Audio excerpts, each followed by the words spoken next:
It's with great pleasure that I announce our next speaker, Mr. Jay Lemon. He's a partner for Eversheds, and he will tell us a little bit more about the upcoming opportunities in South Asia.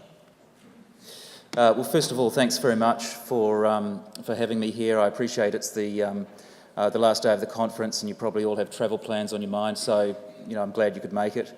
My name is Jay Lemon. I'm based in Hong Kong. I lead the Clean Energy Group for Eversheds for Asia Pacific.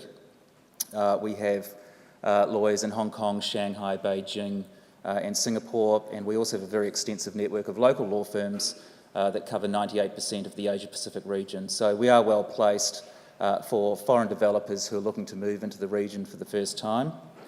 One of the reasons I'm here in Abu Dhabi is to release our first Southeast Asia Renewables Guide.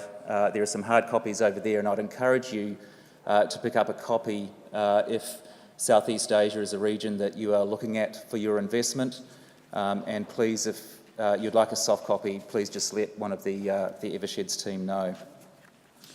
Now, being a lawyer, I do need to make a couple of disclaimers right here at the outset. I will only be speaking for 13 minutes, I promise. But the first point to make is that Southeast Asia is very much a group of very fragmented markets. And each country has its own challenges, its own opportunities, and its own legal frameworks. And so, of course, it's always important to take advice on any particular opportunity. The other point I want to make too is that during this talk, I will be talking about some of the countries elsewhere in Asia, not just Southeast Asia, because I believe that there are opportunities elsewhere in the region for foreign developers as well. But this discussion is very much a whistle-stop tour on some of the themes that are emerging in the region. Okay, so it looks like I've lost my slides, but I'll move on. So what's to like about Southeast Asia? Well, the first point is that there is ample natural resource. So levels of irradiation and wind speeds are as good as anywhere in the world. There are ample geothermal resources, particularly in places like the Philippines and Indonesia, and significant hydro opportunities, particularly in the Mekong and in Indonesia. So from a resource perspective, there is certainly no reason why Southeast Asia should not thrive over the next few years.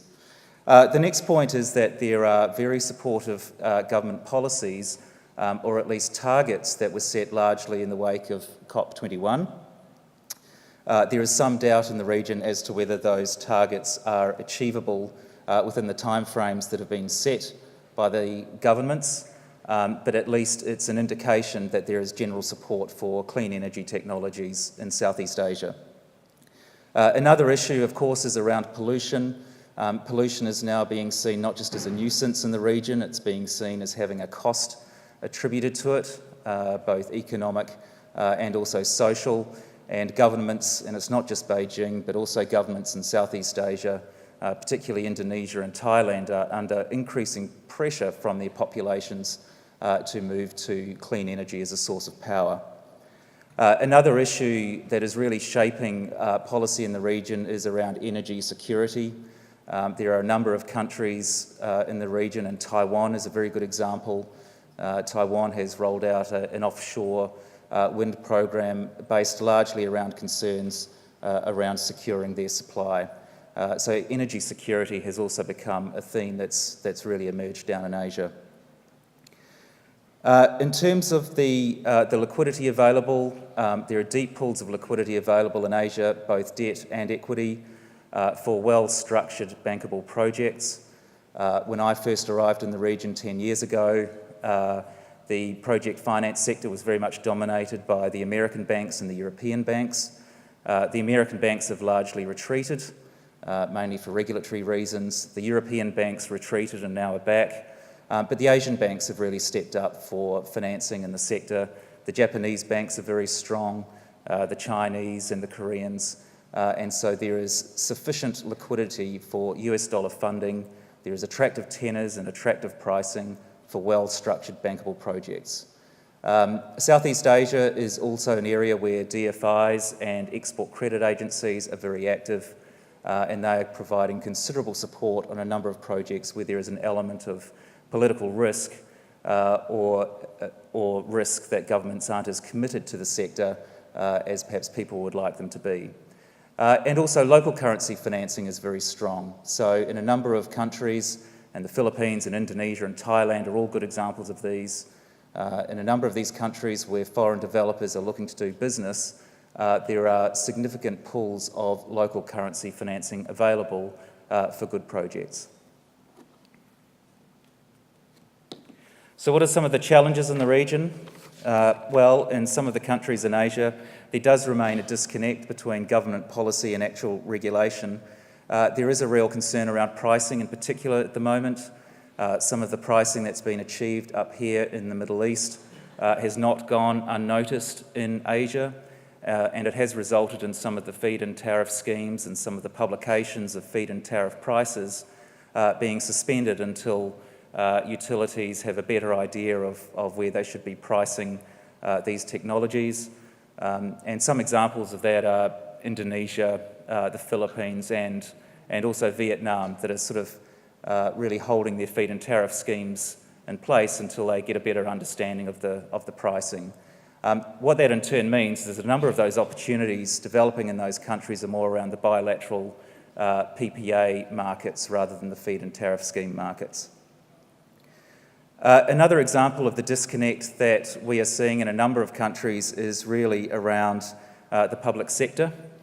The public sector in a number of countries are not as well supported or as well trained as the public sector in places like the Middle East and in Europe. This can have an effect, for example, on the forms of the PPAs that are presented to wind and solar developers.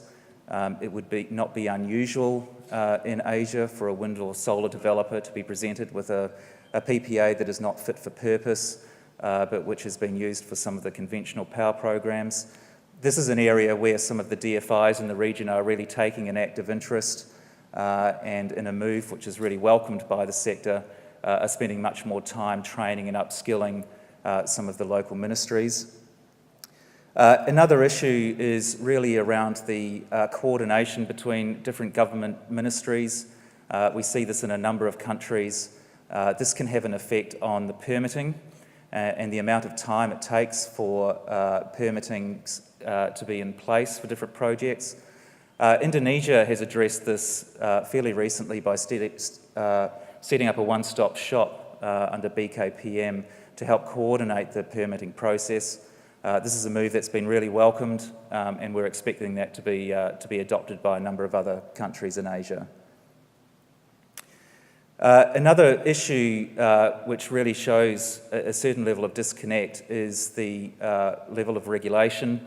It is not uncommon in some of these Asian countries for the regulation to be poorly drafted or inconsistent with the overarching electricity legislation. I acted for a developer recently that needed to put their metering point at two different places because one regulation said it should be in one place and another regulation said it needed to be another place, and that's not an uncommon story in many of these markets in Southeast Asia. Land is also an issue. As a constitutional matter, many governments in Asia do restrict foreign ownership of land. And even in those countries which do not restrict foreign ownership of land, in some of the more provincial and remote areas, it can be very difficult to trace title to land. There are a number of provinces that do not have a computerised registration system, and therefore one of the first questions I always ask foreign developers is what sort of land strategy they have in place, and do they have the resourcing and the time that is appropriate, because land is likely to be a difficult issue in many of these countries. And of course, local content requirements and foreign ownership restrictions.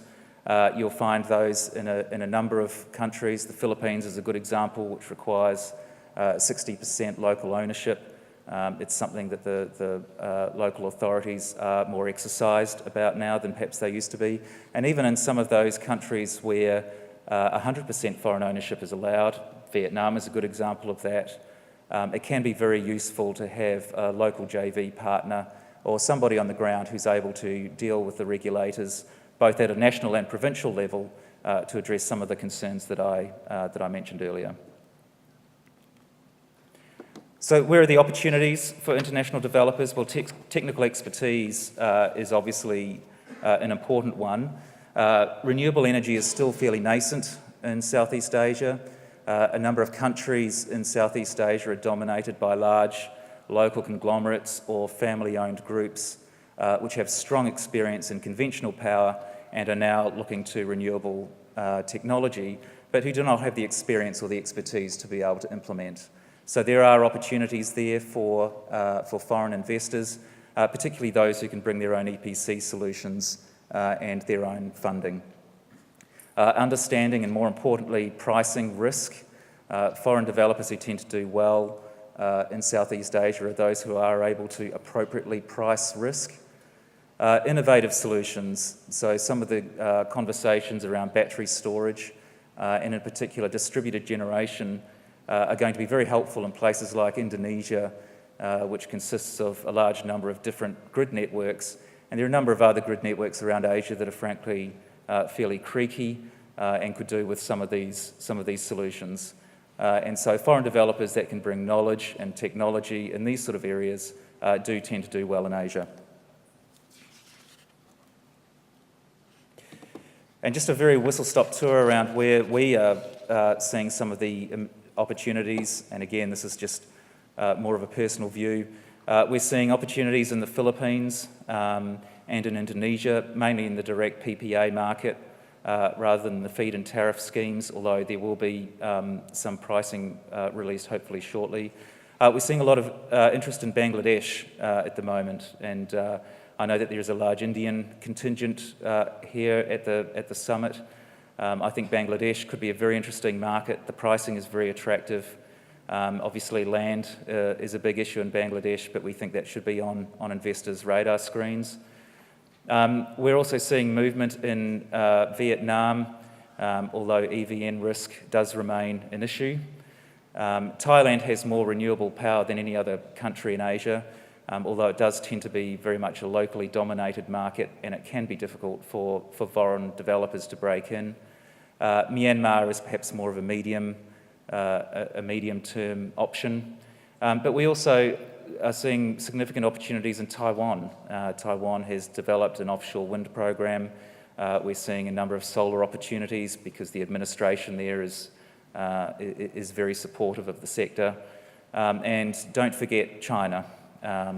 And certainly in the southeast, closer to the load centres, we're seeing significant opportunities for foreign developers, especially around the ground-mounted and rooftop solar sectors. So thanks very much. As I said, it's very much a whistle-stop tour, but I'll be around having a coffee after this, and I welcome any questions that you may have at that time. Thank you.